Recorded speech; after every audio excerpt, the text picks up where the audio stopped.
So this guy's gonna launch himself into space in a homemade rocket to prove to everyone that the Earth is flat. Now his name is Mad Mike, and Mad Mike has always been a risk taker. He used to race motorbikes as a young teen, and he eventually became a pro motorcycle racer for a while. But all that thrill seeking, that's just not enough for Mad Mike. He wants more. He wants to become the world's greatest daredevil. But unfortunately, right now, he can't, because he's just a working man. In fact, he's a limo driver in Las Vegas. But then, one day in 2002, he gets an idea.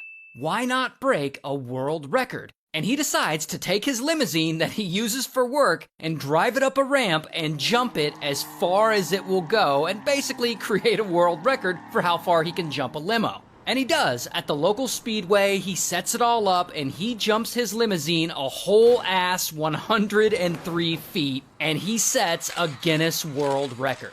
And about a year later, he tries again to break his own world record by jumping a new limo 125 feet. This time, though, unfortunately, the limo crashes to the ground early, and poor Mad Mike gets no world record this time. But that doesn't matter to him. He still holds his original record. So basically, he got what he wanted, and people now know him as a daredevil, and he's happy with that.